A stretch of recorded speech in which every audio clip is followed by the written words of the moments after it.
Hi, my name is Nataxja Cini. I'm the founder of Family Therapy here in Ottawa, Canada. And today I'm here talking with Matthew Layne, and we're going to talk about addictions and how working with a therapist can help you if you have an addiction issue or if there's addictions in your family and you think somebody in your family could use some assistance. Good afternoon, Matthew. Hi, Natasha. Great to meet with you today. Yeah, thank you for making the time with us. I'm just wondering what do you want people to know, whether it's an addiction issue that they're having or an addiction issue that maybe somebody in their family or even maybe somebody at work or somebody they know is Mhm. having a substance use issue. Yeah, absolutely. I think I'd want to reassure that, it can be really, really challenging having this involved in your life in any kind of form, whether you're going through it yourself or it's a loved one that's having issues with their substance use. And it can be really hard to approach and it can be really hard to talk about sometimes. But I'd really want to reassure that, you can always ask for help and that help is available.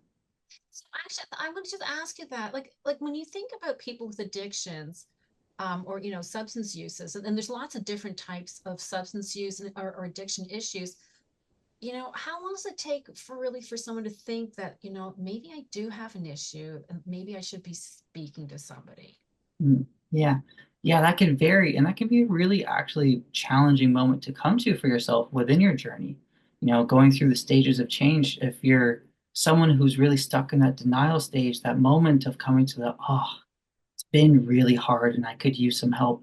It might take some time, and potentially gentle reminders through family and noticing the impacts that it's really having in your life and reflecting on, is this serving me? And is this in my best interest anymore? And is this really helping me? That could help move things to that place where they're ready to make that step and ready to make that change. Yeah, and you're right about that because I mean, like lots of times we're doing behaviors and things that we don't think is bothering us or bothering anybody else. And then Yeah. we kind of realize, I mean, what would be some of the signs maybe, you know, that people could look for? Yeah, definitely noticing that it's really having an impact in some of those core areas of your life. If you're having difficulties, with work and being able to show up to work ready to go, if you're having difficulties engaging with your family because you're so occupied thinking about substances and the next time that you're going to get to use, big aspects and changes in appetite and sleep. And you'll also really notice that isolation, that withdrawing from these other important aspects of your life where you're not engaging with them anymore, and substances are starting to take that foothold as a replacement. Right, right. What would be the role of a partner, a loved one, maybe a colleague, somebody even at let's say a university level? Hmm. How do they fit into the role of helping the person who has a substance use issue recover, or even just even reach out for help first before they even their process, their journey through recovery? Yeah, absolutely. Your social network, your support network is such a huge aspect of the recovery journey. Having people to turn to who are non-judgmental and compassionate and approach you with understanding and care can have such an impact and can really help, reassure you during the process that there are people there. And maybe in the early stages when you're looking for that nudge, if this is something that I really need to address now and it's taking too much of impact, seeing the impact it has on them, on the people that you love, and them sharing what it's like to be a part of your life with substances as a part of your life as well. Yeah, yeah. Do you find sometimes that when people come into therapy to talk about substance use, that they talk about like some anger that there is from the family, some backlash from the family? Yeah, substance use for a person can also have immense impact on those that are around them and that they have relationships with. Those who are potentially in their support network will also have an impact of this. And it's just as important for those who may be struggling with that themselves to also seek help and to get the support that they need in order to support their loved one who is going through recovery and during those substance issues. Yeah, it sounds like it's actually it's not just the one person.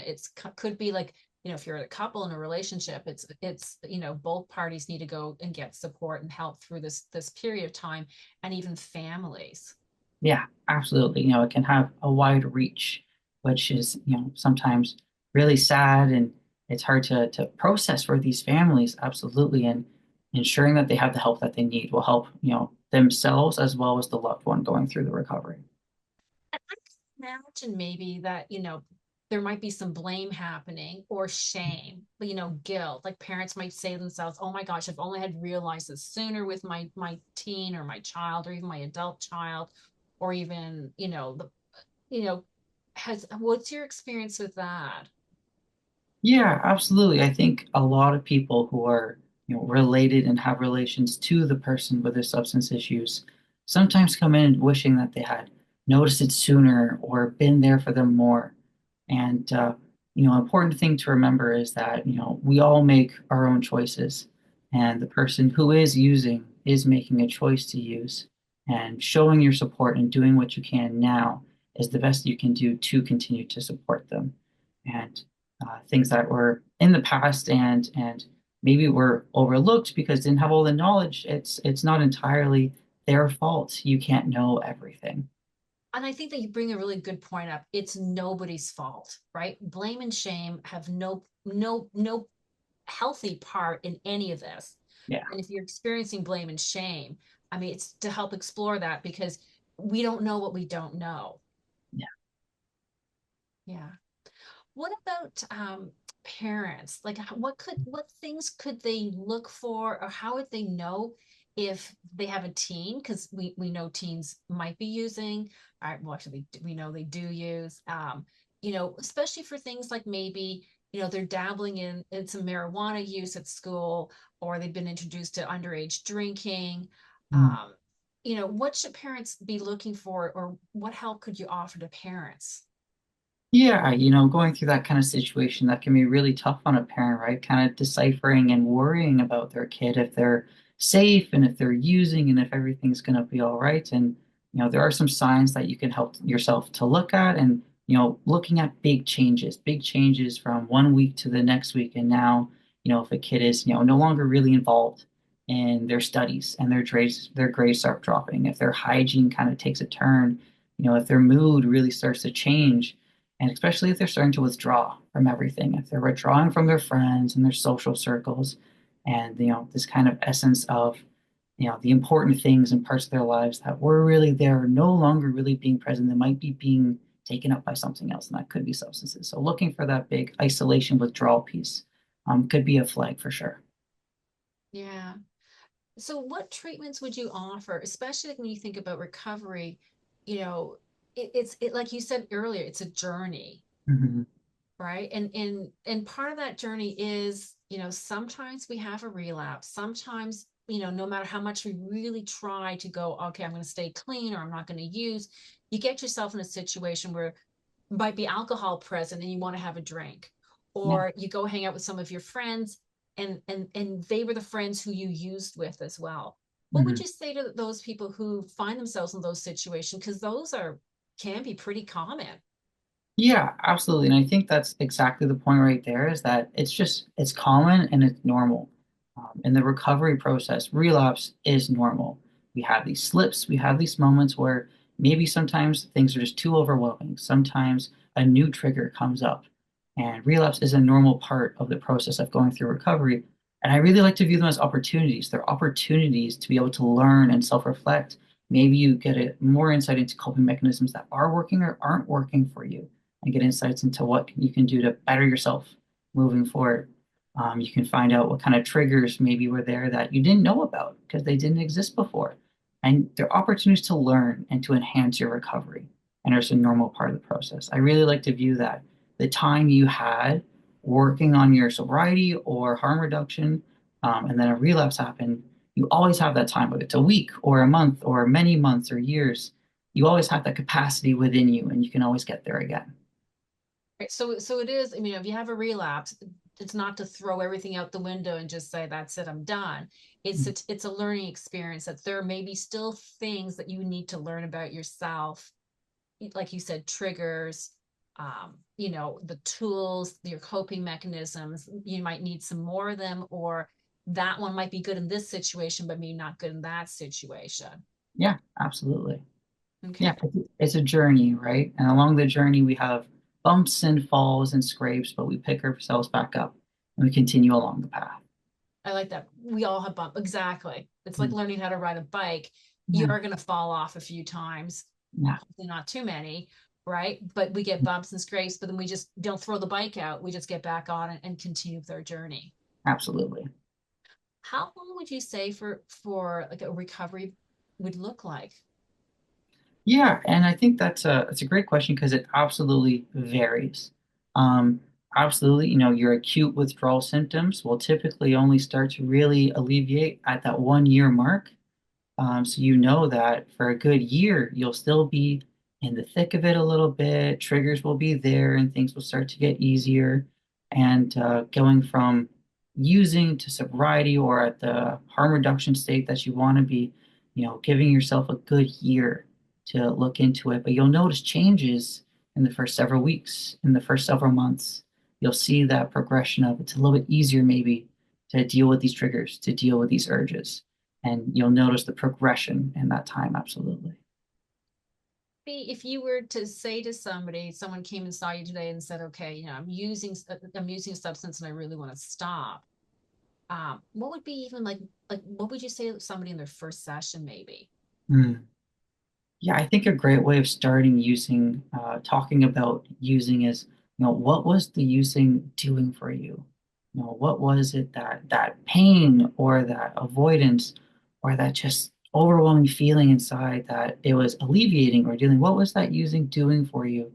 And then that gives us an idea of some of the target that they were trying to accomplish with the using, the goal that the usage had in their lives.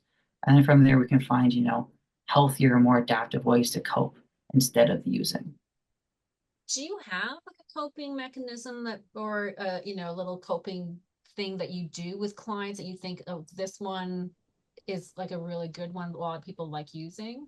Yeah, absolutely. For urges in particular, which are a good 30-minute cycle of a parabola, you know that it peaks at 15 minutes. And to get yourself through those 30 minutes of a deep urge, I really like the 5 Ds. So that's, taking a deep breath, getting a glass and drinking water, being able to breathe in, breathe out, and then go and disclose if you need to, and continuing on and being able to talk about that. So going through some of the D's and different ratios, really helps going through the urges. I like that you had that part there about disclosing, Mhm. right? Because like you said earlier, when people start using substances, that withdrawal from their connectivity with other people. Yeah. So that if you had somebody who you could disclose to and go like, this is a really hard moment for me, that I need to Mhm. talk about this as opposed to actually reaching for something. Yeah, exactly. Accessing your support network. Yeah. And I think that's really key to recovery. I think I've Mhm. gotten that message from you is that accessing that support network that you have and getting support so that you're not doing this journey all on your own. Yeah, exactly. Yeah, it's a long and hard journey, and it's really hard to do it on your own. So developing the support network of friends and family and therapists and group meetings and all of these avenues that you can start to look into as you begin on your journey all help and bolster you through it. Is there anything else you want to add before we end for today? It's I think I would like to add just that, you can always ask for help. There is help out there, and it can seem daunting and really, really scary, but change is possible. And if you give yourself a chance, you can make changes for yourself. Okay. Well, thank you so much, Matthew. That's like me. I actually learned a lot because I personally don't work with addictions. But that's great. So if people are interested in learning more about working with addictions and substance uses and their journey through recovery, they can reach out to Matthew Layne here at Family Therapy. Thank you so much, Matthew. We'll Thank you talk so much again for, soon. yeah, absolutely. Thank you so much. You're welcome.